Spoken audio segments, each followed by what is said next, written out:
सब लोग। ओके। तो काम किया है कुछ पैटर्न प्रिंटिंग वगैरह?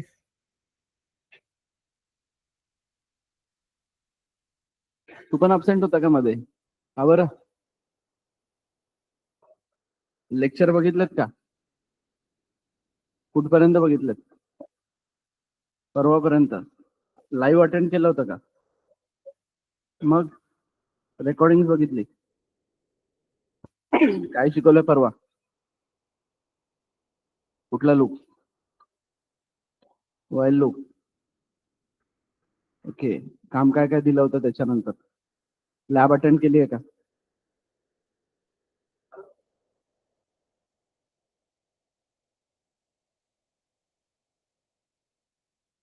ओके, ठीक है। ऑनलाइन में लैब जारी है, अच्छे से समझ में आ रहा है सब? डाउट है किसी को कोई उसमें? डाउट सॉल्व हो रहे हैं क्या सारे?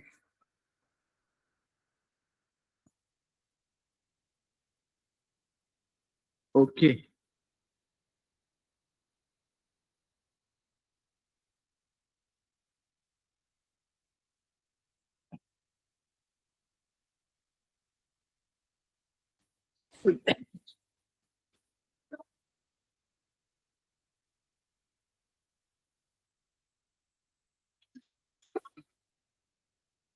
Yes, why we need function? Function क्यों चाहिए? वो छोड़ो, लिखो मत, बाद में लिखो सब। इधर डिस्कशन करो। फंक्शन क्यों चाहिए? आ रहा है? अभी आ रहा है? यस, उधर। हाँ, क्यों चाहिए function? Perform specific task. Okay. तो परफॉर्म स्पेसिफिक टास्क, फायदा क्या हो रहा है उसका? हम्म। अवॉइड द रिपीटेशन, तो लूप यूज कर लेते हैं ना फिर। रिपीटेशन हो रहा है तो लूप लगाते हैं। हाँ, क्या? One time creation, multiple time use. Okay, और? यस।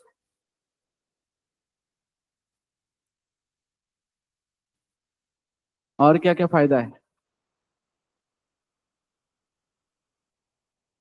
अरे मैं पूछ रहा हूँ, डिस्कशन कहीं ना कहीं पे सुना होगा ना फंक्शन वगैरह। तो क्या काम क्या है फंक्शन का? इथे बसा रे, इथे बसा तो गए, खाली का ठेवलंय? यस, ऑनलाइन में भी आंसर एक्सपेक्टेड है। फंक्शन क्यों चाहिए? यस। फंक्शंस। अरे फंक्शन क्यों चाहिए? हाँ, रिपीटेटिव टास्क करना है, मतलब रिपीटेशन हो रहा है तो लूप लगाता हूँ ना फिर। हाँ, वो फायदा क्या उसका? हाँ। हाँ, इन्वोक कर सकते हैं, रीयूज कर सकते हैं। Okay. Redundancy is a different part actually. Code repetition बोल सकते हैं। ओके। तो सिंपल समझते हैं एक पार्ट, कि मैंने एक काम दिया है, राइट? मैंने विकास को बोला है प्राइम नंबर का कोड लिख के आ, या हरीश को बोला है पैलिंड्रोम का कोड लिख के आ, और ये प्रशांत को बोला है एमस्ट्रॉन्ग का कोड लिख के आ। ठीक है? इन तीनों को बोला कि 3 कोड लिख। तो ये तीनों मुझे 3 कोड लिख के देंगे, मतलब वो जो कोड है वो लिख के देंगे और मुझे भेजेंगे। लेट से मुझे वहां पे उन्होंने टेक्स्ट भेज दिया, ये विकास के 5 लाइन 6 लाइन, ये हरीश के कोड के लाइंस, और ये प्रशांत के कोड के लाइंस। अब ये मेरा मेन है।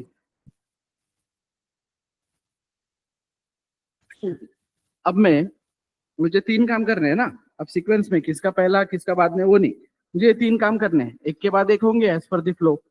तो पहले विकास का जो काम है वो करना है मुझे, राइट?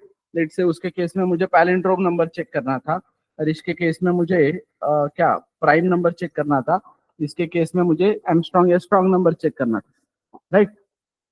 अब क्या हो रहा है यहाँ पे, ये इतने लाइन उठा के मैं मेन में पेस्ट करता हूँ मेन में पेस्ट करता हूँ, तो मेरा काम होगा क्या?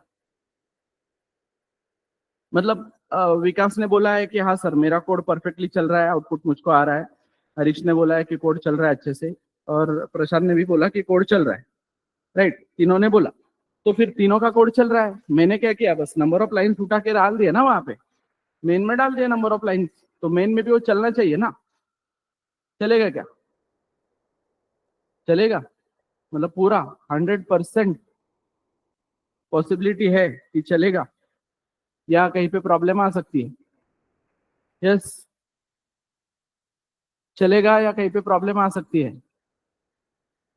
अरे सोचो, थोड़ा सा डोक्यावर जोर द्या जरा, कि विकास ने कुछ वेरिएबल्स यूज किए, इसने प्रशांत ने वेरिएबल यूज किए, हरीश ने वेरिएबल्स यूज किए, मैंने बस code as it is copy paste किया है, तो चलेगा क्या? एवरीबडी ऑनलाइन में भी? हाँ, विकास ने अगर नंबर को एनो बोला है, तो हरीश भी नंबर को एनो बोल सकता है ना। तो यहाँ पे एनो रीडिक्लेयर हो गया, इसका एरर आएगा ना मुझको, समझ में आ रहा है? रीडिक्लेरेशन वाला एरर आएगा, राइट। समझ में आ रहा है क्या? विकास के कुछ वेरिएबल्स रहेंगे, उसमें हरीश ने अगर वही सेम वेरिएबल लिए है, तो रीडिक्लेरेशन वाला प्रॉब्लम आएगा, लॉजिक में गड़बड़ हो सकती है, राइट। मतलब इसके कोड को इसके कोड से हैम्परिंग हो सकता है ना, हो सकता है कि नहीं? समझ में आ रहा है? क्लियर है क्या? और तो और फिर ये अगर मुझे सक्सेसफुली ये वर्क करवाना है, तो विकास को, हरीश को और प्रशांत को, तीनों को एक साथ डिस्कस करना पड़ेगा। फिर विकास बोलेगा मैं एनओ यूज करता हूँ, हरीश तो एनयूएम यूज कर, तो एन1 यूज कर, प्रशांत को बोलेगा। But does it making any sense? ये तीनों काम एक दूसरे पे डिपेंडेंट है क्या? ये तीनों इंडिविजुअल काम है ना। तो इंडिविजुअल काम है तो सिंपली क्या होना चाहिए, इंडिविजुअल काम है तो सिंपली वो अपना अपना बनाएंगे, राइट। समझ में आ रहा है? इंडिविजुअल काम है, सिंपली अपना अपना बनाएंगे। तो विकास ये जो कोड है अपने ब्लॉक में बनाएगा, हरीश अपने ब्लॉक में बनाएगा, प्रशांत अपने ब्लॉक में बनाएगा, और इंस्टेड ऑफ कॉलिंग पूरे वो लाइन्स इधर, मैं यहाँ पे विकास का ब्लॉक, हरीश का ब्लॉक और प्रशांत का ब्लॉक कॉल कर दूंगा, राइट। तो अब इनके कोड अगर तीनों अलग अलग ब्लॉक में अवेलेबल है, तो इन्होंने सेम वेरिएबल भी ले लिए, तो फर्क पड़ता है क्या?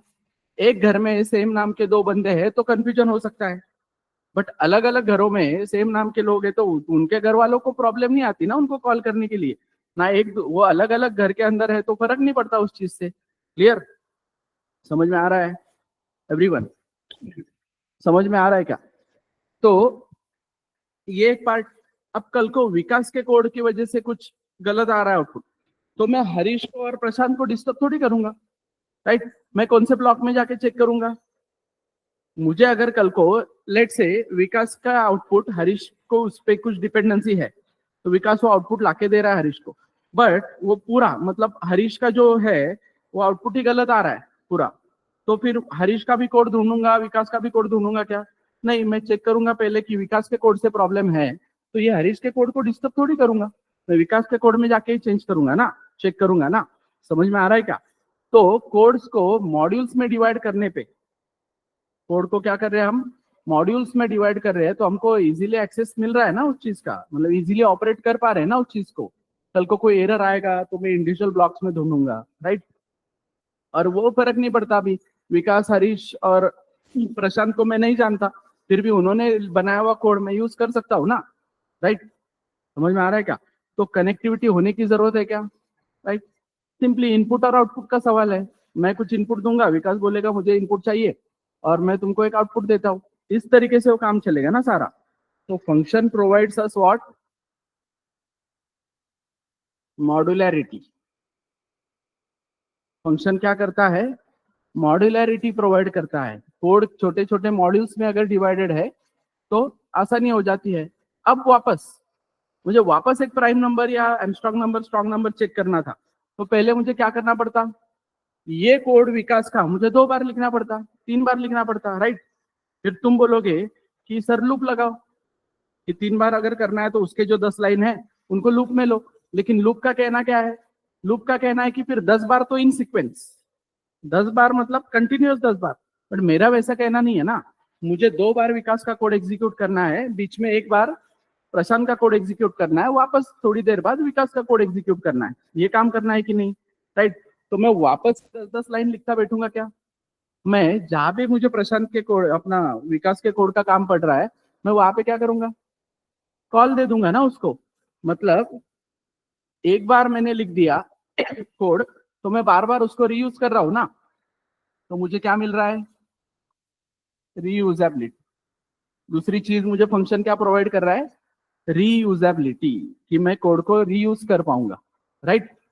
एंड वन मोर थिंग, अभी ये तीनों जो कोड है, ये पूरे मैंने ऐसे यहाँ पे लिखे हैं, पूरा क्योस है ना उधर, समझ में आ रहा है क्या? पूरा क्योस है।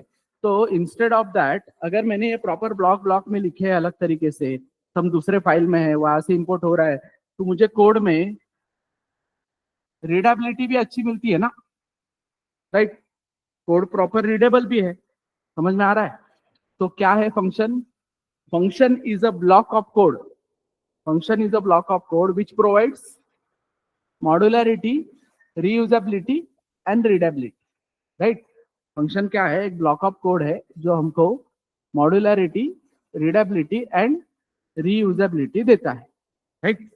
समझ में आ रहा है? वाई क्लियर है? फंक्शन क्यों चाहिए उसका? एवरीवन।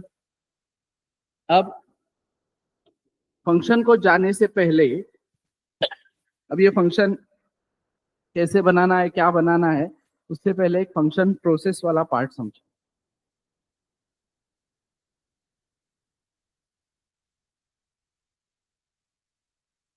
अब वो विकास ने कुछ कोड करके रखा है राइट। अब मुझे वो कोड को एग्जीक्यूट करना है।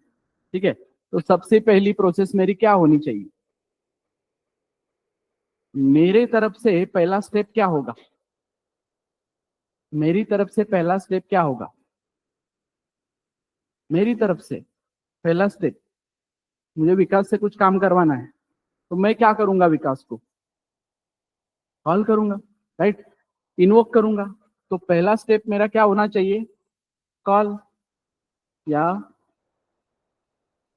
इन्वोक। राइट। तो कैसे कॉल करूंगा? एक फंक्शन को मुझे कॉल करना है, तो कैसे कॉल करूंगा?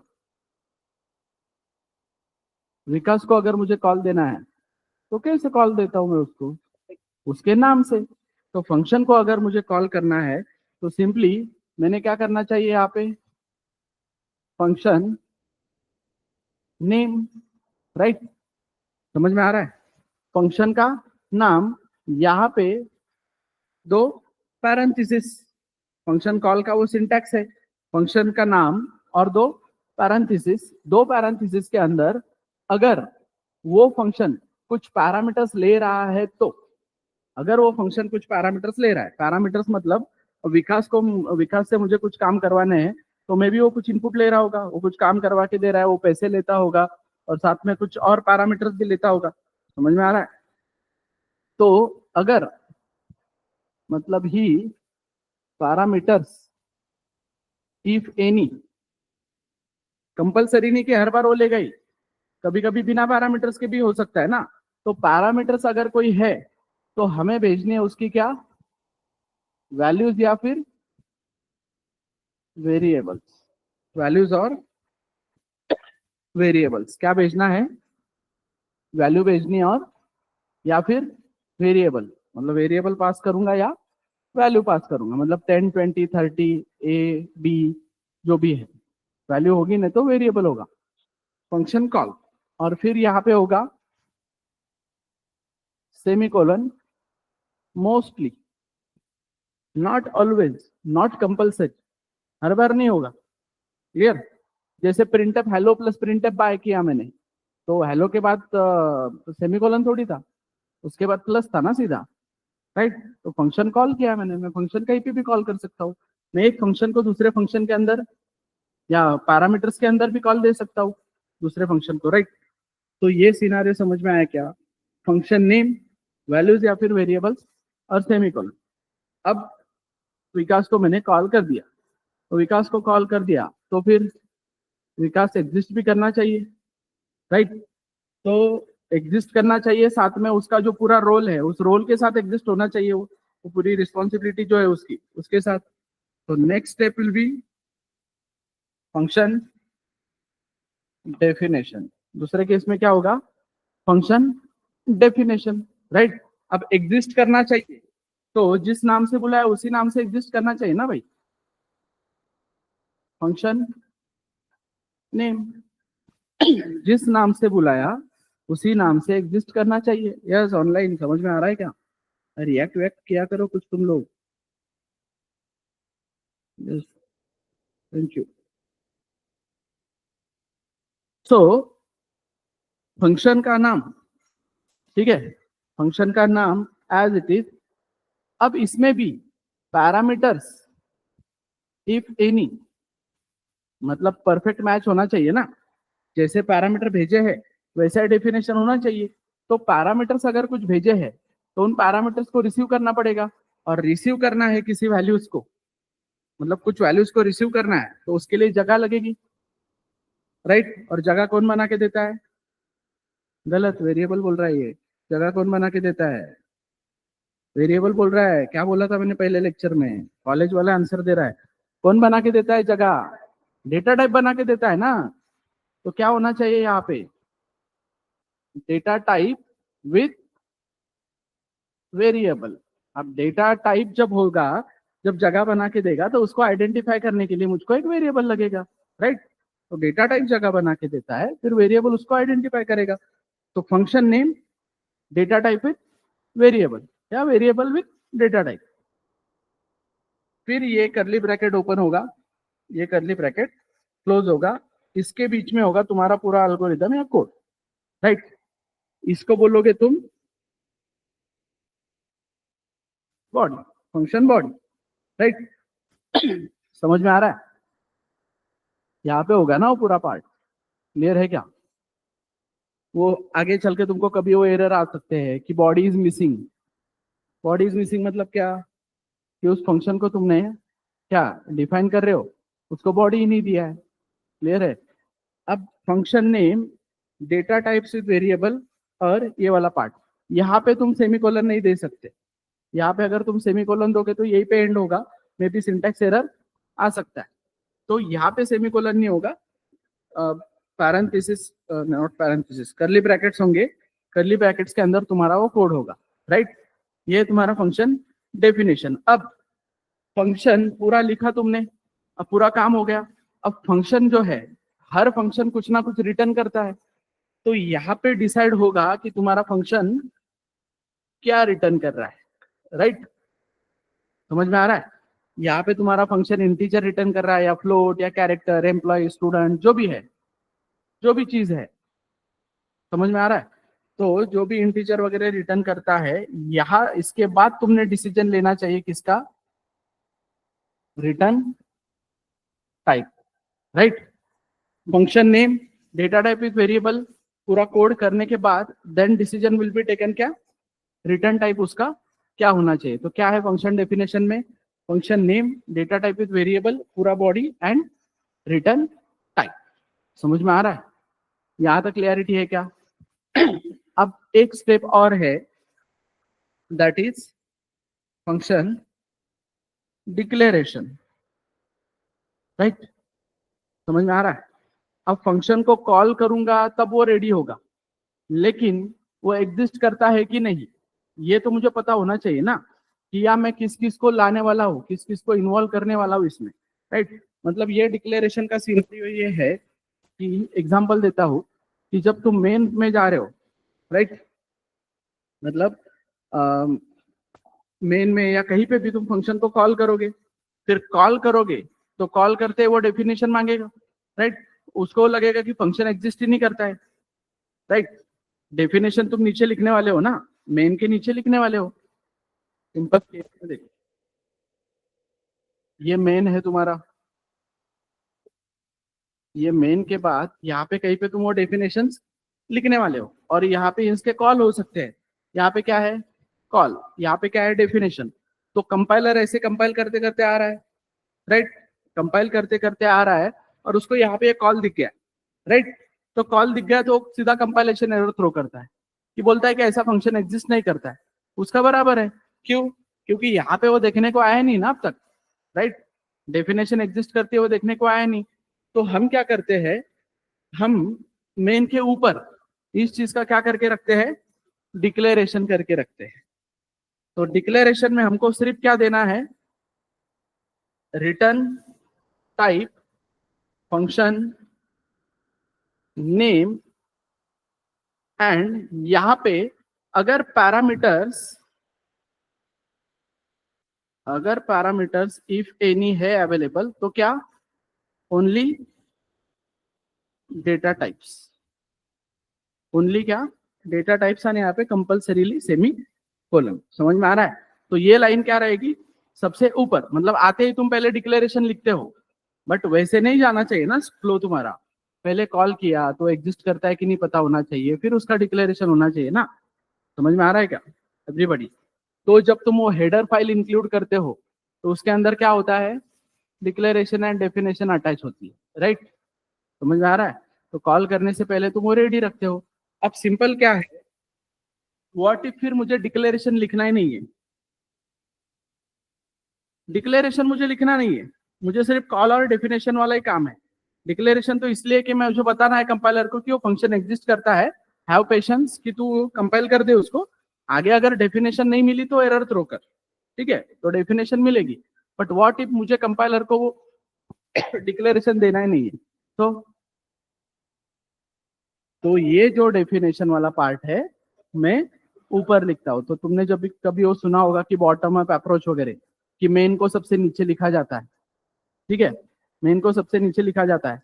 बट व्हाट इफ मेन के ऊपर मेरे पास दो फंक्शन है और एक फंक्शन को दूसरे में कॉल किया गया है, मतलब एक एबीसी नाम का फंक्शन है जिसमें XYZ को कॉल किया और XYZ ने एबीसी को कॉल किया।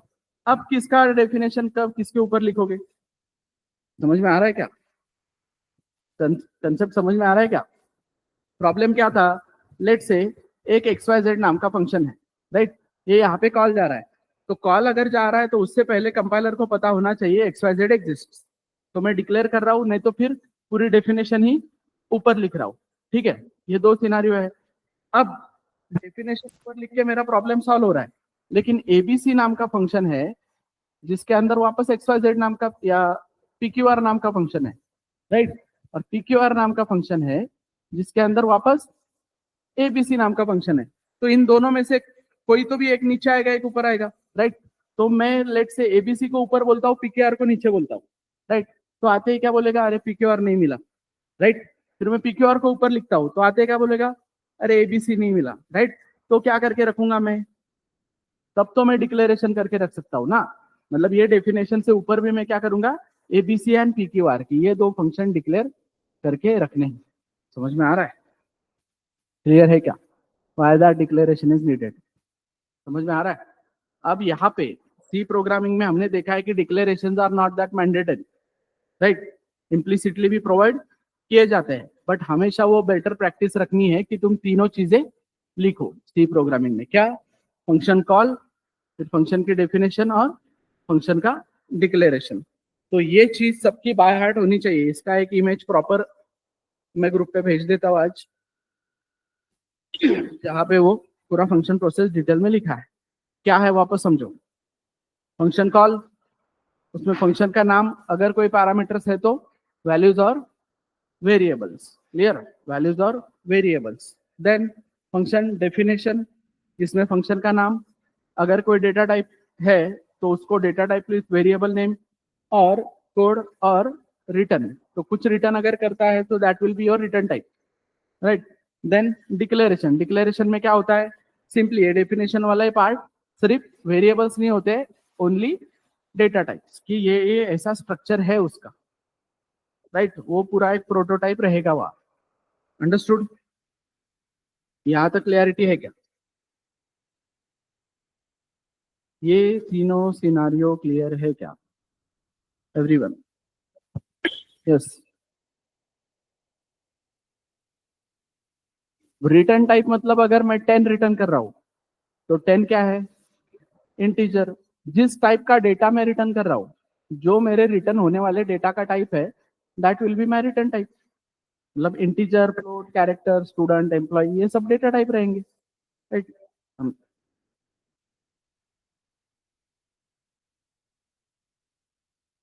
नहीं, वो एक सिनारियो इंट्रोड्यूस हो जाएगा। वैल्यूज वेरिएबल्स, देखो, I am having this integer a equals to 10, right? तो I am having here some function, ये सम फंक्शन का कॉल है, अभी थोड़ी देर बाद समझेगा या कल के लेक्चर में समझेगा, पासिंग पैरामीटर्स, राइट? बट ये मैं इस फंक्शन को पास कर रहा हूँ a, तो मैं क्या पास कर रहा हूँ? वेरिएबल पास कर रहा हूँ।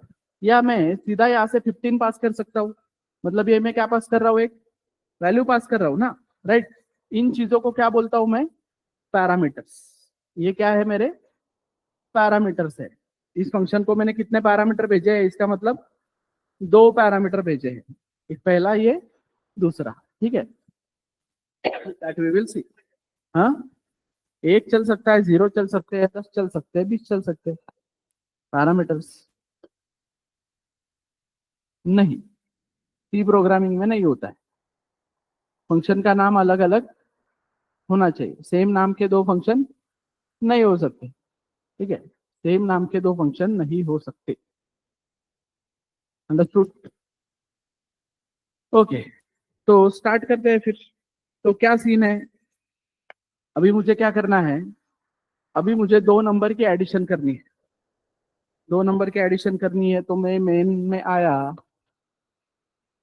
मेन में मुझे मिला एक नंबर 1 एंड नंबर 2।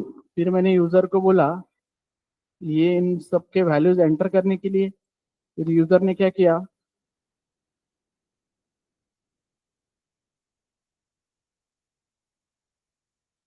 ये वैल्यूज मुझको स्कैन किए, ठीक है?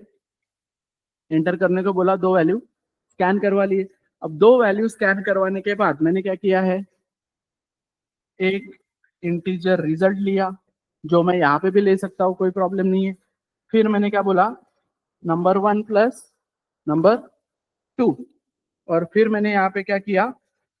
printf %d, जो भी रिजल्ट है वो रिजल्ट मैंने प्रिंट किया, राइट? समझ में आ रहा है? अब ऐसा कोड किया है मैंने, वापस 2 नंबर की एडिशन करनी है, वापस 2 नंबर की, वापस 2 नंबर की, फिर बीच में सबट्रैक्शन का रोल आता है, बीच में मल्टीप्लीकेशन का, वापस एडिशन का। तो ऐसे मल्टीपल काम हो सकते हैं। तो वापस वापस ये कोड लिखता बैठूंगा क्या? नहीं, एडिशन करने के लिए यही लगने वाला है ना, 2 वेरिएबल लगने वाले हैं, एक रिजल्ट लगने वाला है, प्रिंटफ स्कैनफ, और जो भी प्रिंटिंग वाला काम है वो। सो मैं क्या करता हूँ यहाँ पे?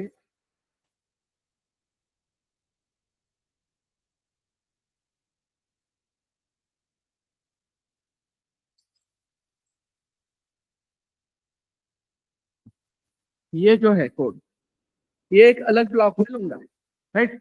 ये कोड क्या होगा मेरा? अलग ब्लॉक में होगा। बाय फंक्शन प्रोसेस, अगर मुझे ये कोड एग्जीक्यूट करना है तो मुझे क्या करना पड़ेगा? उस फंक्शन को कॉल करना पड़ेगा। तो लेट से सम, ऐसे में कॉल करता, राइट? ये हो गया मेरा क्या? Function call. उसके बाद क्या होनी चाहिए? Function definition. Definition, right? तो डेफिनेशन में क्या बोला है हमने? फंक्शन का नाम, what is name of function now? Sum. तो एज इट इज फंक्शन का नाम यहाँ पे, राइट? कोई पैरामीटर ले रहा है क्या इधर से? तो कोई पैरामीटर नहीं ले रहा है, तो नो पैरामीटर्स। फिर ये करली ब्रैकेट ओपन, ये करली ब्रैकेट क्लोज, ये होगी फंक्शन की पूरी बॉडी। अब इस सिनेरियो में फंक्शन ना कुछ पैरामीटर ले रहा है, ना कुछ रिटर्न कर रहा है, तो ये फंक्शन कुछ नहीं रिटर्न कर रहा है। तो कुछ नहीं मतलब क्या? नथिंग को भी रिप्रेजेंट करने के लिए समथिंग लगेगा ना कोड में, तो वो होगा क्या? वॉइड। लेकिन कब डिसाइड किया मैंने? मैं पहले कोड किया, फिर मैंने देखा कि अरे रिजल्ट यहीं पे प्रिंट हो रहा है, तो फिर मैंने बोला कि ये फंक्शन कुछ रिटर्न नहीं करता, इसलिए क्या क्या है? सन वॉइड। समझ में आ रहा है? यहां तक का सिनारियो क्लियर है क्या? अब मुझे बार बार यही काम करवाना है वापस वापस, तो मैं यहाँ पे इस सम को दूसरी बार, इस सम को तीसरी बार कॉल दे सकता हूँ, राइट। रीयूज कर सकता हूँ ना, अब मॉड्यूल में डिवाइड किया, रीयूज कर सकता हूँ। समझ में आ रहा है? अब कल को मुझे सबट्रैक्शन का कोई कोड करना होता तो फिर मुझे यहाँ पे अगर मैं वो कोड लिखता तो मुझे num3 num4 बोलना पड़ता, राइट। समझ में आ रहा है क्या? num3 num4 बोलना पड़ता। या चलो तुम रीयूज भी कर रहे हो, उसको कोई प्रॉब्लम नहीं है, लेकिन स्टिल तुम्हें रीयूज क्या बोलते, num3 num4 की जगह पे num1 num2 जो भी मैं यूज कर रहा हूँ, लेकिन सेम ही वेरिएबल को रीयूज कर रहा हूँ ना। फिर समझ में आ रहा है एवरीवन? क्लियर है क्या? नंबर 1 और नंबर 2 इनको सब्ट्रैक्शन के लिए भी मैं यूज कर रहा हूँ, ठीक है। बट लास्ट में अगर मुझे कुछ प्रिंट करवाना है फिर, या यहाँ पे, बट टाइप 1 में वो सिनारियो नहीं आएगा, टाइप 4 की बात करते हैं, ठीक है। टाइप 3 या टाइप 4 बताता हूँ कौन सा है वो टाइप। अगर मैं कुछ पैरामीटर्स भेज रहा हूँ, ठीक है, 2 पैरामीटर मैंने स्कैन किए, तो 2 पैरामीटर में एडिशन सब्ट्रैक्शन मल्टीप्लीकेशन को भी भेज सकता हूँ, उनसे कुछ रिटर्न करवा सकता हूँ, और उनसे रिटर्न किए गए वैल्यू में मैं लास्ट में प्रिंट करना चाहता हूँ। तो लास्ट में प्रिंट करना चाहता हूँ मैं सारे वैल्यूज, तो मैं मुझे रिजल्ट 1 रिजल्ट 2 रिजल्ट 3 तो अलग अलग लेना पड़ेगा ना भाई। समझ में आ रहा है क्या? रिजल्ट 1 रिजल्ट 2 रिजल्ट 3 तो अलग लेना पड़ेगा, क्यों? क्योंकि कैलकुलेशन चेंज होगा, उसका वैल्यू ओवरराइड होगा ना, तो लास्ट में कैसे यूज कर पाऊंगा उसको। अंडरस्टूड? तो ये सिनारियो समझ में आया क्या? अभी ये कोड वगैरह तुमने देखे होंगे बहुत बार, ये फंक्शन ऐसे रहता है वगैरह। अब डिटेल में समझने वाली चीज है जो वेरी वेरी इंपॉर्टेंट है, मेमोरी डायग्राम वाला पार्ट। तो एक सीन समझना है कि whenever a function is called, it gets a new stack frame। अब ये स्टैक फ्रेम क्या होता है सर? तो जब हमने मेमोरी डायग्राम पढ़ा था, तब हमारे पास ये ग्लोबल एंड स्टैटिक वाला एरिया था, ये हीप वाला एरिया था, और ये स्टैक वाला एरिया था, ठीक है। तो क्या होता है, सबसे पहले ओएस किसको कॉल करता है? सबसे पहले ओएस किसको कॉल करता है? मेन को। तो मेन भी एक फंक्शन ही है, मतलब अगर इसको रिलेट कर पा रहे होंगे तो देखो, वॉइड सम, पूरा स्ट्रक्चर सेम है कि नहीं? वॉइड मेन, पूरा स्ट्रक्चर सेम है कि नहीं? बस इसका नाम क्या है? मेन। इसका नाम क्या है? सम। तो मेन नाम जो है वो कंपलसरी मुझे मेन ही लेना पड़ेगा, क्यों? क्योंकि उसी नाम से ओएस कॉल देता है, और सबसे पहले ओएस क्या करता है? मेन को ही कॉल देता है। तो सबसे पहला फंक्शन कॉल हुआ main. So when ever a function is called, जब भी एक फंक्शन को कॉल मिलता है, तुरंत ही स्टैक में उसकी एंट्री हो जाती है, यहाँ पे उसको उसका एक स्टैक फ्रेम मिलता है, यहाँ पे उसको उसका एक स्टैक फ्रेम मिलता है। तो सबसे पहले स्टैक में कौन आया? अभी मेन। तो स्टैक है वो फर्स्ट इन लास्ट आउट या लास्ट इन फर्स्ट आउट, तो फर्स्ट इन कौन हुआ है? मेन। तो लास्ट आउट कौन जाएगा? तो दैट इज द रीजन कि मेन से ही प्रोग्राम शुरू होता है, मेन से ही प्रोग्राम खत्म होता है। समझे? ये रीजन है उस चीज का, जो बोला जाता है ना, main start the program, main end the program. क्यों? क्योंकि फंक्शन है वो, उसको कॉल करेंगे तो सबसे पहले उसको क्या मिलेगा?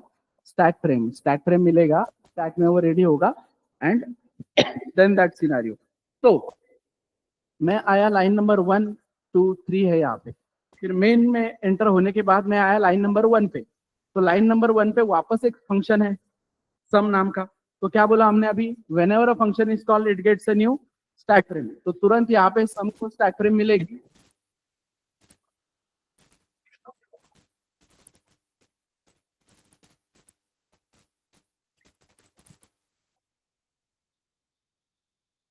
यस, सम को एक स्टैक फ्रेम मिलेगी, और सब काम वहां पे सब काम वहां पे छोड़ के क्या होगा? ये सीधा जंप करेगा यहाँ, राइट। लाइन नंबर 1 से सीधी जंप होके कहाँ पे जाएगी? वॉइड सम, जहां पे भी सम है वहां पे जाएगा, और यहाँ पे चेक करेगा कोई पैरामीटर लाया है क्या? नहीं। फिर आएगा नेक्स्ट लाइन पे, नेक्स्ट लाइन पे फिर इधर क्या बनेगा? Number 1 number 2। इनिशियली उसमें क्या होगा? गार्बेज। फिर एंटर करने को बोलेगा यूजर को, यूजर यहाँ पे 10 20 एंटर करेगा, फिर ये रिजल्ट बनाएगा, फिर ये 10 और 20 की क्या करेगा, एडिशन करेगा। एडिशन आके रुकेगी कहाँ पे, डमी में। डमी से कहाँ पे आएगी, रिजल्ट में। यहाँ पे ये क्या कर रहा है, रिजल्ट प्रिंट कर रहा है, मतलब स्क्रीन पे आउटपुट आ गया 30। Addition is 30, addition of 10 and 20 is 30, जो भी तुम मैसेज देते हो वो आ गया। फिर अब हम लास्ट लाइन पे है, राइट, फंक्शन का लास्ट लाइन है। तो इसका मतलब ये फंक्शन खत्म हो गया। फंक्शन खत्म हो गया मतलब स्टैक फ्रेम वैनिश। ये स्टैक फ्रेम क्या हो गई, वैनिश।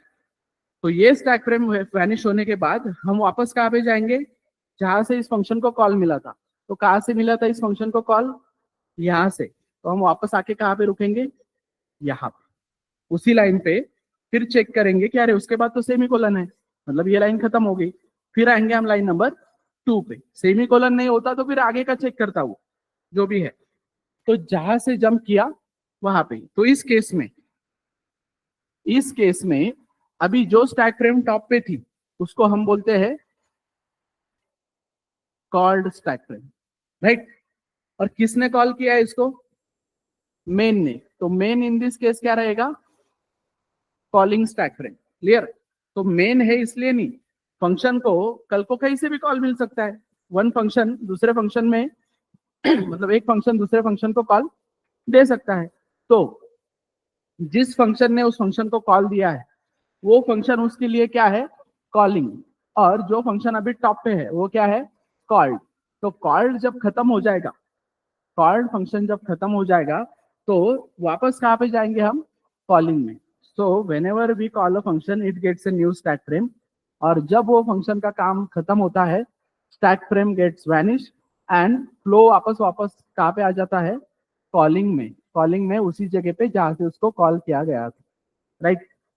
फिर वो स्टैक फ्रेम वैनिश हो गई, मतलब अभी वो वहाँ पे स्टैक फ्रेम नहीं है। अभी हम कौन से स्टैक फ्रेम में है, मेन में। मेन में है तो हमारे लाइन नंबर 2 पे। यहाँ पे वापस फंक्शन है, तो वापस फंक्शन है तो क्या, वापस यहाँ पे एक सम ओपन होगा। यही सिनारियो बाद में होगा, इस बार वैल्यू अलग हो सकते हैं। फिर स्टैक फ्रेम वैनिश तीसरे इस पे, फिर स्टैक फ्रेम वैनिश। फिर मैं आया कहाँ पे, यहाँ पे। तो मेन भी तो एक फंक्शन ही है ना, तो मेन का भी वो क्या हो जाएगा, स्टैक फ्रेम वैनिश। तो मेन का स्टैक फ्रेम वैनिश हो जाएगा तो स्टैक क्या हो जाएगा, पूरी तरीके से एम्प्टी। तो स्टैक पूरी तरीके से एम्प्टी मतलब प्रोग्राम टर्मिनेट, राइट। तो मेन से शुरू हुआ, मेन पे खत्म हुआ। क्लियर है।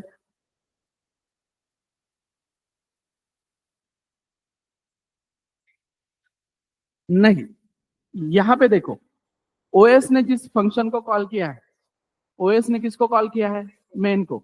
तो ओएस को मेन से कुछ एक्सपेक्टेड है क्या, ओएस स्ट्रिक्टली नहीं बोल रहा है।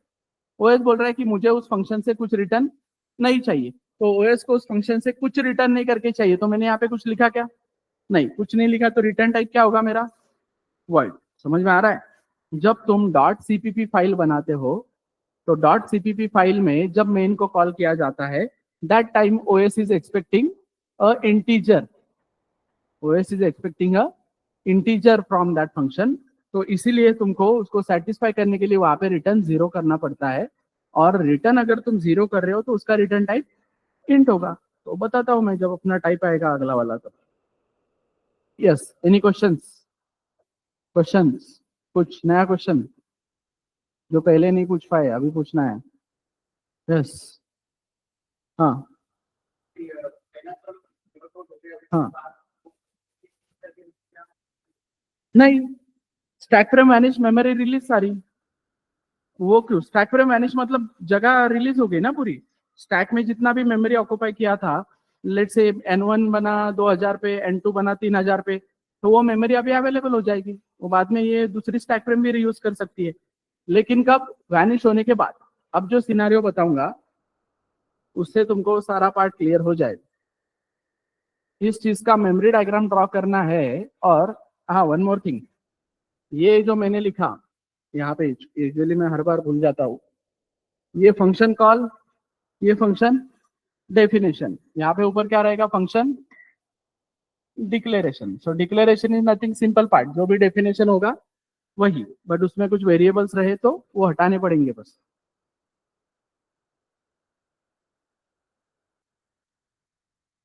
ओके।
यस, तो सिनारियो क्या है?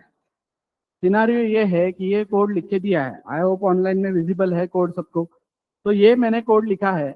अब तुमको पता है whenever function is called it gets a new stack frame. यहाँ पे बिना पैरामीटर्स बिना रिटर्न टाइप वाला फंक्शन लिखा है मैंने। अब ये जो सिनारियो है, यहाँ पे एबीसी के बाद यहाँ पे प्रिंटफ एंड करता, ठीक है। तो हर एक फंक्शन में एक एक प्रिंटफ डाला है मैंने, ठीक है। अब मुझे बताना है कि इसका फाइनल आउटपुट क्या आएगा। ऑनलाइन वालों मेमोरी डायग्राम बनाओ और टाइप करके रखो, जब मैं बोलूंगा तब एंटर मारना, ठीक है। सीन क्लियर है पूरा एवरीबॉडी?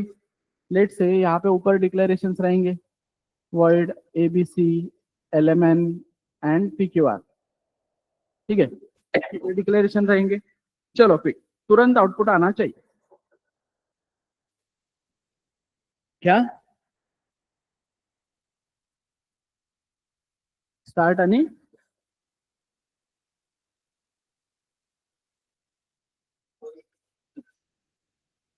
एक मिनिट एक मिनिट,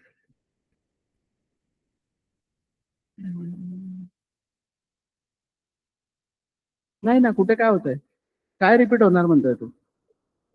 हा, काय रिपीट होणार म्हणतोय? हा हा हा हा, नाही शक्यच नाही। एबीसी तिकडे कशाला जाणार रे बाबा? हा मग हा हा, लिखो लिखो, मेमोरी डायग्राम काढा, मेमोरी डायग्राम निकालो और सॉल्व करो ऑनलाइन में भी सब लोग। चलो कोड आई होप सबको क्लियर है, नहीं क्लियर है तो बोलो कि सर वो लाइन पे क्या लिखा है। मैं चाहिए तो लाइन नंबर दे देता हूँ वहाँ पे, उनको बाद में ट्रेसिंग के लिए काम आएगा वो।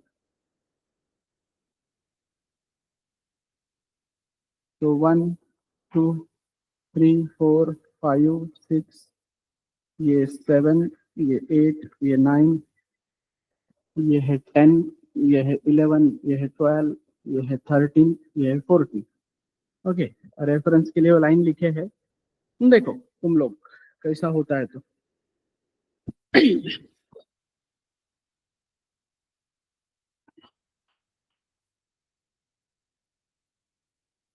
यस, अरे क्विक आना चाहिए विद इन अ सेकंड, काय वेळ लावतोय बघ, काय बघतोय? अरे ऐसा मत करो भाई, तुमचं तर 2 मिनिटात आन्सर आलं पाहिजे।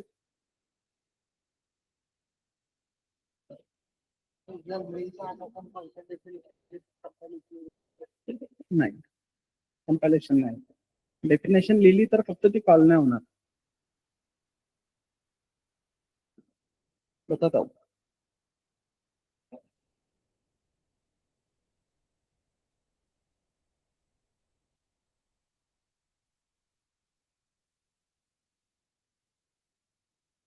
एलएमएन का कोई बॉक्स नहीं बनता एवरीबॉडी। बॉक्स कैसे बनेगा? मतलब वो वेरिएबल का बॉक्स बना रहा है वैसे नहीं बनेगा ना भाई, टैग फ्रेम है ना वो, एलएमएन वेरिएबल थोड़ी है फिर।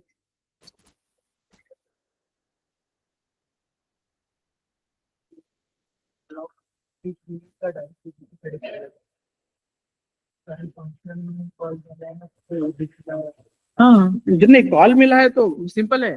When ever function gets call it gets a new stack frame. सब काम छोड़ के वो सीधा वो फंक्शन पे जाएगा। सब काम छोड़ के मतलब जैसे ही फंक्शन को कॉल मिलता है, सिंपल समझो, जैसे ही फंक्शन को कॉल मिलता है, फंक्शन क्या करता है, वहां के सब काम छोड़ के उस फंक्शन में जंप करेगा। और जब तक वो स्टैक पूरा कंप्लीट नहीं होता, मतलब वो स्टैक नहीं, जब तक वो फ्रेम पूरी कंप्लीट नहीं होती, तब तक वो वहां पे एग्जीक्यूट होगा, फिर ही वापस आएगा। ये वाला एग्जांपल जो है, इस एग्जांपल से तुमको सारा स्टैक फ्रेम का सिनेरियो क्लियर हो जाएगा। तो नहीं भी आया आउटपुट तो that is okay, but try करो। ट्राई करने के बाद फिर वो क्लियरिटी बराबर। यस।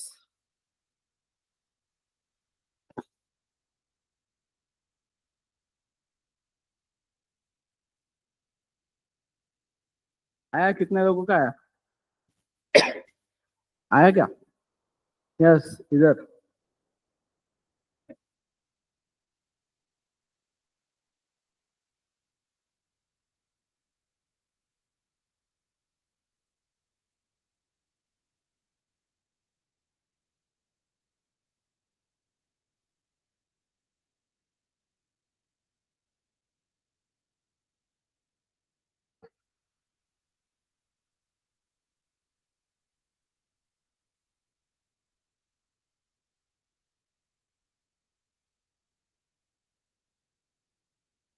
यस।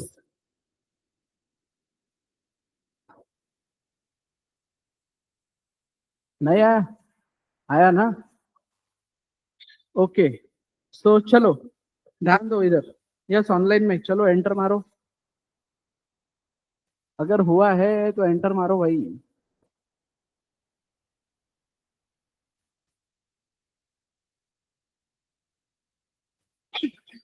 यस। एक ने भी नहीं टाइप किया यार, क्या मतलब, समझ नहीं आ रहा है मुझको। काम दिया है तो करना चाहिए।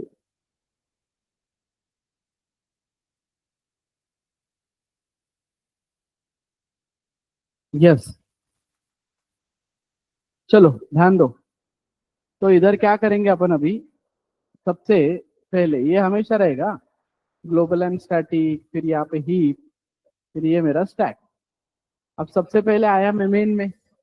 तो सबसे पहले मेन में ही आता हूँ मैं हर बार, बिकॉज ओएस उसको कॉल करेगा, मेन को स्टैक फ्रेम मिलेगी। मेन को स्टैक फ्रेम मिलने के बाद, मेन को स्टैक फ्रेम मिलने के बाद सबसे पहले मैं आऊंगा लाइन नंबर 2 पे। लाइन नंबर 2 पे आते ही यहाँ पे क्या प्रिंट होगा? स्टार्ट। स्टार्ट प्रिंट होगा, राइट। फिर मैं आया लाइन नंबर 3 पे। लाइन नंबर 3 पे मैंने किसको कॉल दिया? एलएमएन को। तो जब भी एक फंक्शन को कॉल मिलता है, तुरंत स्टैक फ्रेम मिलेगी। तो मैं क्या करूंगा, मेन से सीधा आ जाऊंगा एल एम एन, मतलब कौन सी लाइन पे? Line number 7। लाइन नंबर 7 पे आ गया। लाइन नंबर 7 पे मैं चेक करूंगा कोई पैरामीटर्स है क्या, नहीं, राइट। तो लाइन नंबर 7 पे, और मैं जंप कहाँ से किया हूँ? लाइन नंबर 3 से। तो मैं रेफरेंस के लिए यहाँ पे लिख देता हूँ कि मैं लाइन नंबर 3 से जंप किया हूँ, राइट, क्योंकि मुझे वापस आना है तो 3 पे आना है ना अभी उधर। क्लियर? तो यहाँ पे एलिमेंट में आया मैं। एलिमेंट में आते ही पहली लाइन क्या है इधर? Line number 8, welcome. तो प्रिंटफ का रोल क्या है? जैसे प्रिंटफ को कॉल मिलता है, उसके अंदर जो भी है वो सीधा इधर को प्रिंट करेगा, खत्म, राइट। फिर उसके बाद क्या है? पीक्यूआर। तो पीक्यूआर एक अलग फंक्शन है, वापस फंक्शन को कॉल मिला तो क्या होगा? एलएमएन वहीं पे होल्ड पे है। हाँ, एलएमएन वैनिश हुआ क्या? मेमोरी डायग्राम में देखते रहना है, एलएमएन वैनिश नहीं हुआ। पीक्यूआर को कॉल मिला तो हम आए सीधा कहाँ पे? लाइन नंबर 10 पे। देखा कोई पैरामीटर है क्या? कोई पैरामीटर नहीं है। पीक्यूआर को कॉल कहाँ से मिला है? लाइन नंबर 9 से। तो यहाँ से मैं रेफरेंस 9 का दे देता हूँ। क्यों? पीक्यूआर का कॉलिंग फंक्शन कौन है अभी? पीक्यूआर का कॉलिंग फंक्शन कौन है? एलएमएन है, राइट। पीक्यूआर को जिसने कॉल किया है वो उसका कॉलिंग फंक्शन है। अभी के केस में कॉल्ड फंक्शन कौन है? पीक्यूआर। जो स्टैक में टॉप पे है वो फिलहाल कॉल्ड फंक्शन है, राइट। तो मैं आया पीक्यूआर में। पीक्यूआर में आते ही तुरंत वापस मुझे क्या मिल गया उधर? एबीसी। तो वापस किस पे जाऊंगा मैं, यहां से जंप करके कहाँ पे जाऊंगा, ABC। तो लाइन नंबर 11 से मैं किधर जंप किया, ABC पे।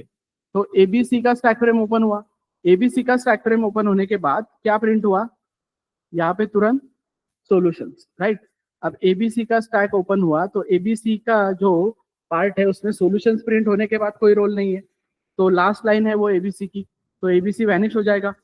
तो ABC जब वैनिश होगा, सो जब वो फंक्शन वैनिश होता है, it goes back to calling stack frame. Calling stack frame में कहाँ पे, जहाँ पे उसको कॉल किया गया था, राइट। कॉलिंग स्टैक फ्रेम में जाएगा और फिर कॉलिंग स्टैक फ्रेम क्या बनेगी, कॉल्ड, क्योंकि अभी वो टॉप पे है ना, तो कॉलिंग स्टैक फ्रेम क्या बनेगी, कॉल्ड बनेगी, अभी वो टॉप पे है। तो कहाँ से जंप किया था मैंने, लाइन नंबर 11 से, राइट। तो मैं वापस भी आके कहाँ पे रुकूंगा, लाइन नंबर 11 पे। फिर लाइन नंबर 11 के बाद कौन सा लाइन है, फर्स्ट बिट, तो यहाँ पे फर्स्ट बिट प्रिंट होगा। फिर लाइन नंबर 12 भी एक लास्ट लाइन है PQR की, तो PQR भी क्या हो जाएगा, फर्स्ट बिट प्रिंट करके वैनिश। तो PQR वैनिश हो गया, तो PQR जब वैनिश होगा उसकी कॉलिंग स्टैक फ्रेम कौन है, तो LMN में कहाँ पे जाएगा, लाइन नंबर 9 पे, यहाँ पे जहाँ से वो कॉल किया गया था। अब लाइन नंबर 9 भी LMN की लास्ट लाइन है, तो LMN क्या करेगा, सीधा वैनिश होके कहाँ पे आएंगे हम वापस, लाइन नंबर 3 पे। लाइन नंबर 3 पे कहाँ पे, यहाँ पे, राइट। फिर देख रहे हैं आगे सेमीकोलन है, तो तुरंत कहाँ पे आएंगे, लाइन नंबर 4 पे। अब लाइन नंबर 4 पे किसको कॉल मिला है, अभी कॉल अभी कॉल्ड स्टैक फ्रेम कौन सी है, अभी अभी मेन में इधर स्टैक फ्रेम में देखो, मेमोरी डायग्राम में देखो, कॉलिंग स्टैक फ्रेम कौन सी है, सॉरी कॉल्ड स्टैक फ्रेम कौन सी है, मेन है, जो टॉप पे है वो कॉल्ड है ना। तो पूरे स्टैक में टॉप पे कौन है अभी, मेन, मतलब अभी हम मेन में है।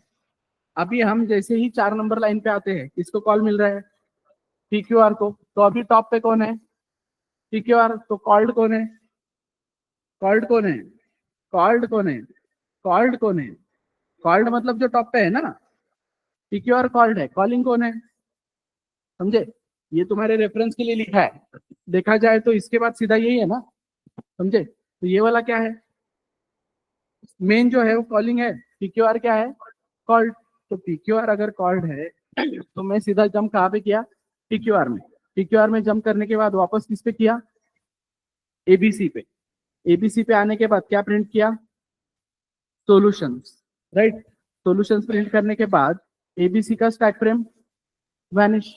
ABC का स्टैक फ्रेम वैनिश होने के बाद मैं वापस कहाँ पे आया, PQR में। तो यहाँ पे क्या प्रिंट हुआ वापस, फर्स्ट बिट। फिर PQR भी वैनिश होने के बाद मैं कहाँ पे आया वापस, मेन में, मतलब यहाँ पे। उसके बाद कहाँ पे गया, ABC पे। तो ABC पे गया मतलब तुरंत ये वाला स्टैक फ्रेम, तो ये वाला स्टैक फ्रेम मतलब मैं कहाँ पे आया, ABC में। वापस मैंने यहाँ पे क्या प्रिंट किया, सॉल्यूशंस।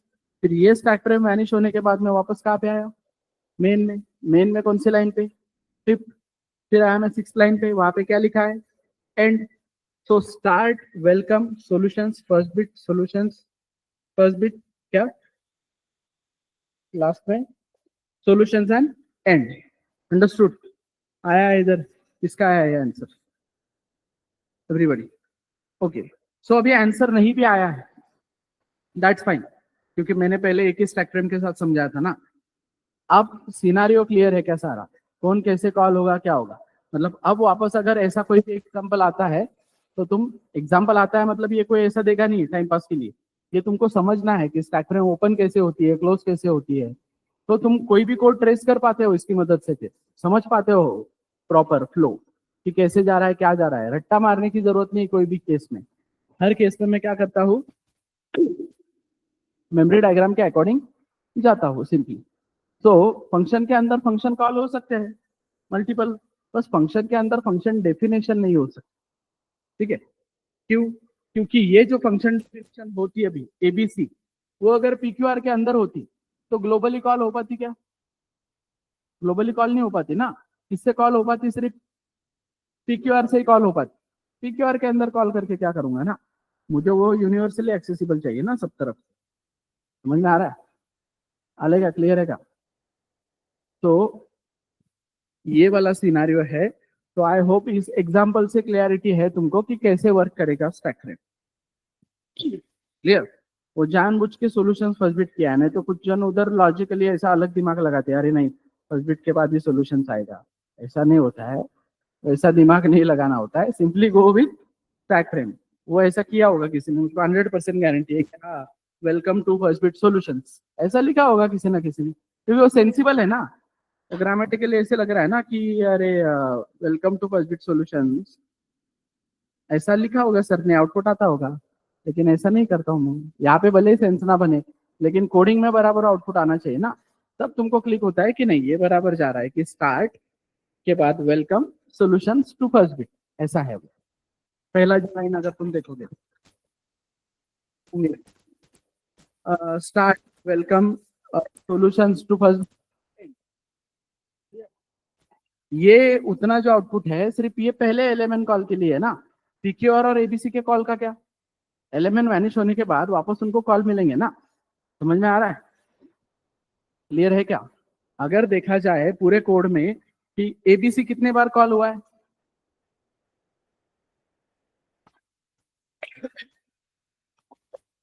एबीसी कितने बार कॉल हुआ है?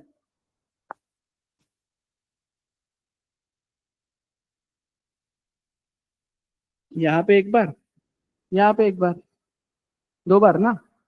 क्या हूँ, ऐसे थोड़ी होगा। एक बार एलिमेंट की मदद से कॉल हुआ, एक बार पीक्यूआर की मदद से कॉल हुआ, एक बार अपना खुद का कॉल हुआ ना एबीसी। तो वैसे गिनना है ना कितनी बार लिखा है। ये देखो ये भी लोग दो बोल रहे हैं, अरे भाई इधर ऐसे दो बार दिख रहा है इसलिए दो बार कॉल नहीं हुआ है। एक बार एलिमेंट ने किसको कॉल किया, पीक्यूआर को, तो फिर पीक्यूआर ने एबीसी को कॉल किया कि नहीं। फिर उसके बाद तुमने पीक्यूआर को कॉल दिया, उसने एबीसी को कॉल किया कि नहीं। फिर तुमने खुद एबीसी को ही कॉल दिया तो वो कॉल हुआ कि नहीं। तो उस तरीके से गिनना है, कितनी बार लिखा है उससे थोड़ी गिनना होता है। समझ में आ रहा है एवरीवन? बैक ट्रैक का मतलब कैसे बोल रहा है, समझा नहीं मुझको मनीष। ऐसे फ्लो से जाना है सिंपली। ठीक है, वापस क्या किया मैंने, स्टार्ट आए, फिर एलिमेंट ओपन हुआ तो एलिमेंट ओपन होके तुरंत यहाँ पे आया, वेलकम प्रिंट हुआ। फिर पीक्यूआर ओपन हुआ, पीक्यूआर ओपन होके यहाँ पे आए, फिर एबीसी ओपन हुआ। राइट? तो जब भी कोई स्टैक फ्रेम ओपन होगी, जब भी कोई स्टैक फ्रेम ओपन होगी तो सब काम छोड़ के पहले क्या होगा, उस फंक्शन में जंप करेगा। उधर का पूरा जब तक एग्जीक्यूट नहीं होता, उसमें भी अगर किसी ने दूसरी फंक्शन को कॉल किया है तो ऐसा बढ़ता जाएगा वो। समझ में आ रहा है? बढ़ता जाएगा।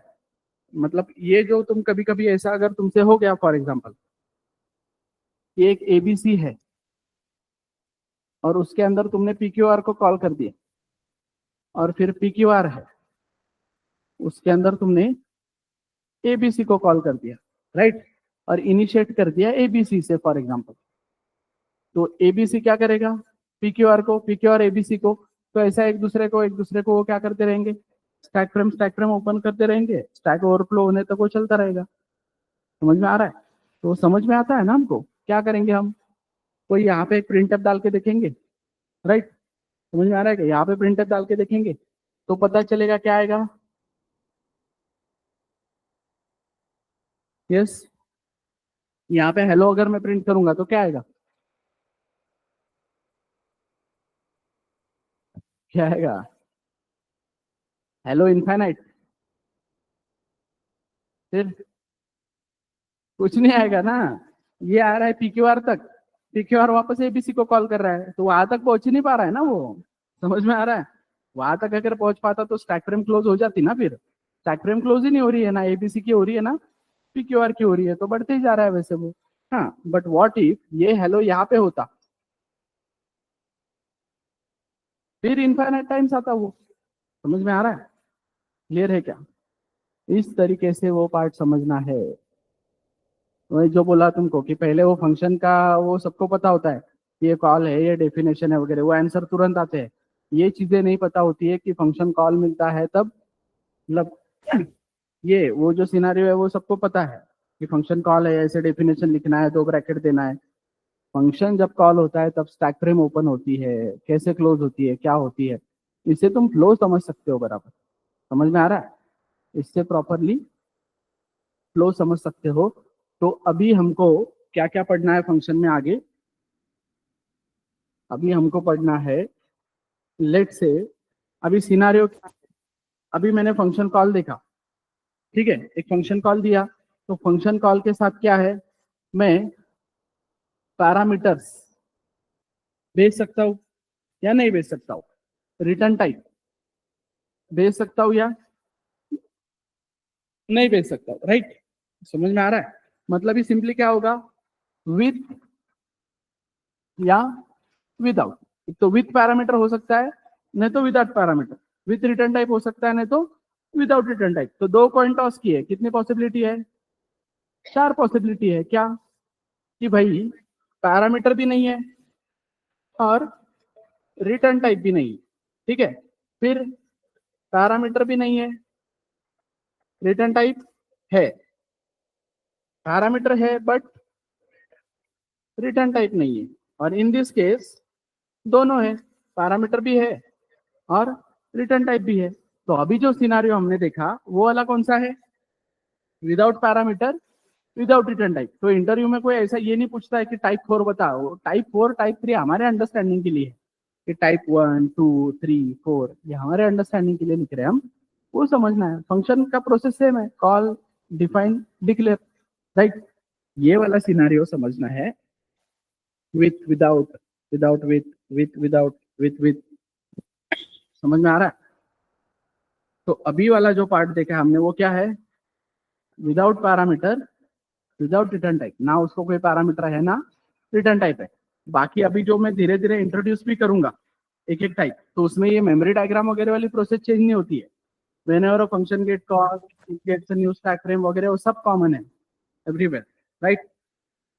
अंडरस्टूड, यहाँ तक की क्लैरिटी है क्या। अब करना क्या है, पहले चार जो असाइनमेंट तुमको मिले हैं वो चार असाइनमेंट क्या करने हैं, सबमिट नहीं करने हैं, फंक्शन में करने हैं, फंक्शन की मदद से करने हैं। अभी जो भी तुम्हारा कोड होगा, एक एग्जांपल देता हूं,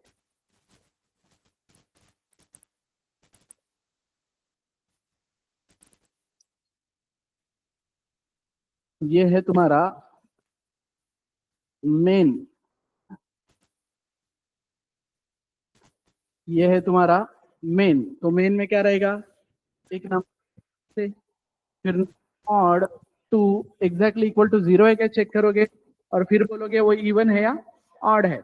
अब ये जो कोड है वो फंक्शन की मदद से करना है, मतलब यहाँ पे तुम ये कोड नहीं करोगे, यहाँ पे तुम क्या करोगे, इवन ऑड नाम का कोई एक फंक्शन कॉल करोगे, और वो जो कोड है वो क्या होगा, उस ब्लॉक में किया होगा, इवन ऑड के ब्लॉक में, फंक्शन डेफिनेशन में। क्लियर, समझे यहाँ तक।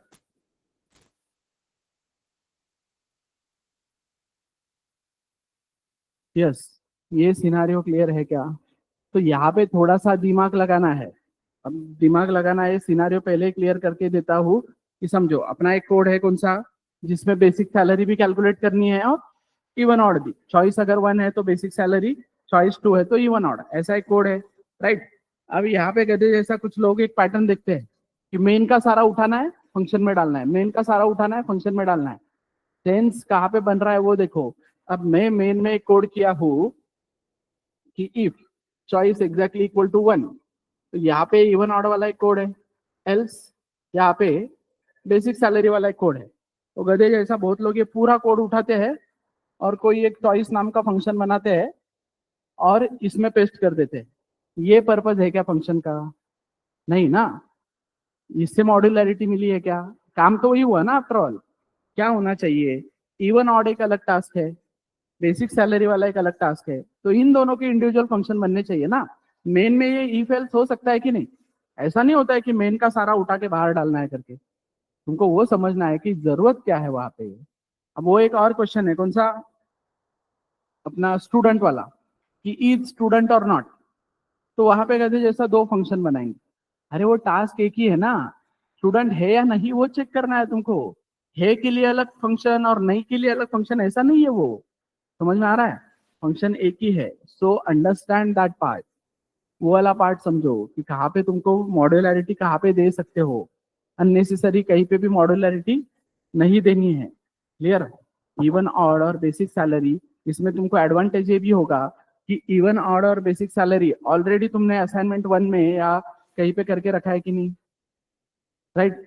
वो तुमने मेनू ड्रिवन में डाला था, तो असाइनमेंट 1 में जब तुमने वो किया है तब वो फंक्शन रेडी रहेगा कि नहीं तुम्हारा, उसको इधर कॉल करना है। बस कॉल करना है, मतलब अभी तुमको कॉपी पेस्ट करना पड़ेगा, क्योंकि अभी फाइल सेपरेशन वगैरह ऐसा नहीं है ना अपने पास कि उधर सीधा उसी को इधर कॉल कर सकते हैं। वो भी बताएंगे कल को, राइट? मतलब अभी तुम्हारे जो फंक्शन डेफिनेशन डिक्लेरेशन है वो एक फाइल में बना के रखे जा सकते हैं और तुमको उसको कॉल कर सकते हो इंक्लूड करके। वही तो कर रहे हो ना प्रिंटफ के साथ। stdio.h में प्रिंटफ का डेफिनेशन डिक्लेरेशन लिख के रखा है, तुम क्या कर रहे हो? तुमको बस यूज कर रहे हो उसको, इन्हें उसको इंपोर्ट कर रहे हो। तुमको बताना पड़ेगा कंपाइलर को कि भाई ये डेफिनेशन ही है, डिक्लेरेशन है। कंपाइलर एज्यूम नहीं करता है, कंपाइलर को बताना पड़ता है। तो जब तुम ये हैश इंक्लूड stdio.h करते हो तो कंपाइलर वो नहीं ढूंढता है, कंपाइलर से भी पहले प्री प्रोसेसर आता है। प्री प्रोसेसर वो सारा एक्सट्रैक्ट करके उधर रखता है, फिर कंपाइलर बोलता है कि हाँ अब हमको ये मिला। अब कंपाइलर कब आगे बढ़ेगा? कंपाइलर वो खुद नहीं ये करेगा, एक्सट्रैक्ट करेगा उसमें से। ठीक है, कंपाइलेशन प्रोसेस में। यस, तो यहां तक समझा है? तो ऐसा है function, and it is one of the most important part. कोई भी लैंग्वेज में जाओ दुनिया में, फंक्शन के सिवा किसी का पत्ता नहीं हिलता। जो हम बोल रहे हैं कि अरे इसमें ह्यूज लाइब्रेरी है, ठीक है, मतलब ये जो फ्रेमवर्क है इसमें बहुत से फीचर्स अवेलेबल है, लाइब्रेरी मतलब ये क्या है? फंक्शंस बना के रखे हैं ना बहुत सारे, वो बोल रहे हैं कि तुम बस रीयूज करो। मुझे कल को एसएमएस भेजना है किसी को, तो एसएमएस के लिए क्या लगता है? मोबाइल नंबर लगता है और जो भी टेक्स्ट है मैसेज का वो लगता है। अब नॉट नेसेसरी कि मुझे वो कोड नहीं करते आता है। मैं ये ऋतिक को बोल रहा हूँ कल को कि एसएमएस का कोड ऋतिक बोला है कि मैंने डिजाइन करके रखा है, बस मुझे मोबाइल नंबर दो और मैसेज दो, और बाद में तुम वो मेरे पे छोड़ दो कि कैसे भेजना है आगे। राइट? समझ में आ रहा है क्या? मेरा काम क्या रहेगा? मोबाइल नंबर स्कैन करना, मैसेज क्रिएट करना, ये मेरा काम रहेगा ना। अब जरूरी नहीं कि एसएमएस भेजते भी मुझको ही आना चाहिए, उसी के लिए मैं कोई बिल्ट इन फंक्शन का सहारा ले सकता हूँ, लेकिन मुझे पता होना चाहिए ना बिल्ट इन फंक्शन कैसे बने हैं। मतलब सिंपल केस में अगर मैं चाय घर पे बना लेता हूँ एक बार, तो चाय अगर मैंने घर पे एक बार बनाई है तो नॉट नेसेसरी मैं हर बार घर पे बनाऊंगा। मेरा काम अगर ऑफिस जाना है तो मैं कहीं पे टपरी पे रुक के चाय पी सकता हूँ ना, राइट? अब इज इट नेसेसरी कि मुझे चाय बनाने आती है इसलिए पिज्जा बनाना मुझको आना ही चाहिए? नहीं ना। समझ में आ रहा है? मुझे बस प्रोसेस पता होना चाहिए कि हाँ वो यार वो भी ऐसे बनाते होगा, उसको पैसे देने पड़ते हैं एज ए इनपुट, और साथ में वो इंस्ट्रक्शन भी देने पड़ते हैं, लार चाहिए, ऐसा चाहिए, वैसा चाहिए, और वो मुझे आउटपुट में पिज्जा देता है। राइट? कैसे बनाता है वो लेने देना है क्या? लेकिन मैं टोटल ही ब्लैंक हूँ, मुझे पता ही नहीं कैसे चीजें वर्क करती है। हाँ, मैं बस बैठ के इंस्ट्रक्शन दे रहा हूँ और हर चीज मुझे क्लिक पे ही चाहिए, और रट्टा मारने जैसा हो जाता है। फिर मुझे प्रोसेस ही पता नहीं है ना, you should know that process. तो ये फंक्शन प्रोसेस क्लियर है क्या? ये नहीं पढ़ाया जाता है कहीं पे, मैं वही बोल रहा हूँ। इधर फंक्शन स्टार्ट करते हैं, ऐसा करना है वैसा करना है, इधर ये लिखा तो उधर वो लिखो, क्यों लिखो? विकास को बुलाना है तो उसके नाम से ही बुलाऊंगा ना, और नाम से बुलाऊंगा तो एग्जिस्ट करना चाहिए ना उधर। ठीक है? और विकास को जो काम दिया है मैंने, लेट से अब विकास फॉर एग्जांपल गिटार लेके कुछ परफॉर्म करने वाला है, तो गिटार वगैरह सब उसके पास रेडी है, लेकिन मेरा स्टेज वो ऑक्युपाई कब करेगा? जब उसका नाम बुलाया जाएगा ना कि नेक्स्ट परफॉर्मर इज ऐसा वैसा बुलाया जाएगा, और तब वो आके वो ऑक्युपाई करेगा ना। मतलब फंक्शन को कॉल मिलने पे ही स्टैक फ्रेम मिलेगा, और तभी उन चीजों को मेमोरी मिलेगी। मतलब कंपाइलेशन टाइम पे किसी को मेमोरी नहीं मिलती है। ठीक है? कंपाइलेशन टाइम पे बस चेक करके रखूंगा मैं कि भाई विकास प्रेजेंट है क्या, मुझे बस वही है, वो डिक्लेरेशन वही काम करता है कि चेक करके रखता है, लिस्ट चेक कर रहा है कि हाँ विकास आया है क्या, तो उसको मैं कल को कॉल करने की जरूरत पड़ी, क्योंकि नॉट नेसेसरी विकास का परफॉर्मेंस है इसलिए उसको कॉल मिलेगा ही। मेरा कंडीशन भी ऐसे हो सकता है ना कि बाकी इवेंट अगर 4:30 तक हो गया तो विकास को कॉल दूंगा, नहीं हुआ बाकी इवेंट 4:30 तक तो विकास को जाना पड़ेगा वापस। समझ में आ रहा है? क्लियर है क्या? तो ये सिनारियो है। तो मेमोरी कब मिल रही है? कॉल के बाद जब उसकी स्टैक फ्रेम ओपन होगी तब वो नंबर 1 बनाएगा, नंबर 2 बनाएगा। लिख के रखा है सिर्फ कोड में तो नहीं, वैसे होता तो फिर तो कितना यूज कोड है अपने पास, मेमोरी वो इनिशिएट करने से पहले ही फुल हो जाती ना। अब stdio.h ही बोल रहा है तो बहुत सारे फंक्शन है, अब उसमें कितना वेरिएबल लेके रखा होगा, क्या करके रखा होगा, ऐसी जगह नहीं मिलती है। रन टाइम पे जगह मिलती है जब कॉल दिया जाता है तब। जब मैं बोलूंगा परफॉर्म तो ही वो परफॉर्म करेगा। और परफॉर्म मैंने लिख के रखा है तो वो किसी कंडीशन पे भी हो सकता है, नॉट नेसेसरी कि हर बार होने वाला है, राइट। बट वो प्रेजेंट है या नहीं, वो चेकलिस्ट जो है, दैट इज योर डिक्लेरेशन वाला पार्ट। क्यों आके देख रहे हैं, अरे हाँ है क्या अवेलेबल है। समझ में आ रहा है एवरीवन, क्लियर है क्या? तो this is all about function. तो ये हम कल के पार्ट में कवर करेंगे। अभी तुमको वो टाइप 1 से काम करना है, फिर धीरे धीरे एक एक टाइप समझेगा, फिर धीरे धीरे इसमें एक एक प्रॉब्लम आती जाएगी, वो हम सॉल्व करते जाएंगे। ईच एंड एवरी प्रॉब्लम ऐसे ही सॉल्व करना है। डिसीजन लेने में प्रॉब्लम आया, इफ एल्स आया, रिपीटेशन हो रहा था, फॉर लूप आया, वाइल लूप आया, फिर मॉड्यूलरिटी चाहिए थी तो अभी फंक्शन आया, ठीक है। और फंक्शन में कुछ प्रॉब्लम होंगे, पॉइंटर आएगा, पॉइंटर हेल्प करेगा, एरे आएगा, एरे से स्ट्रिंग आएगा, डायनामिक मेमोरी एलोकेशन आएगा, फिर एंटिटी की जरूरत पड़ेगी तो स्ट्रक्चर आएगा, ऐसे करके। फिर सी में प्रॉब्लम आने लगेंगे, फिर ओपी आएगा, ओपी आएगा वो सॉल्व करने के लिए। फिर ओपी इज अ कंसेप्ट, उसको इम्प्लीमेंट कौन करेगा, जावा आएगा। फिर जावा आएगा या पाइथन आएगा या सीपीपी आएगा, मल्टीपल चीजें। बट ये फाउंडेशन कहीं पे नहीं बदलता है, सिंटैक्स बदलेंगे लेकिन प्रोसेस नहीं बदलता है। पाइथन में जाओ किधर भी जाओ, प्रोसेस इज सेम। कॉल किया है तो डिफाइन होना चाहिए, मतलब होना चाहिए। डिक्लेरेशन का आगे पीछे हो जाता है, राइट। जैसे हमने अब ऊपर लिखा तो डिक्लेरेशन की जरूरत नहीं पड़ी ना। Clear, understood? यहाँ तक का सिनारियो क्लियर है क्या? Okay, that's it for today. Online में क्लियर है बेटा सबको? समझा है टॉपिक आज का बराबर? Yes, okay, so that's it for today. Just give me, okay, yes, अभिषेक, प्रज्ञा, मनीष, साक्षी, प्रशांत, प्रेरणा, दिगंबर, सही जा रहा है? सुप्रिया, प्रशांत, सही जा रहा है क्या एवरीबॉडी? समझ में आ रहा है क्या, आना रहा है क्या कुछ? ओके, चलो, thank you then, bye bye.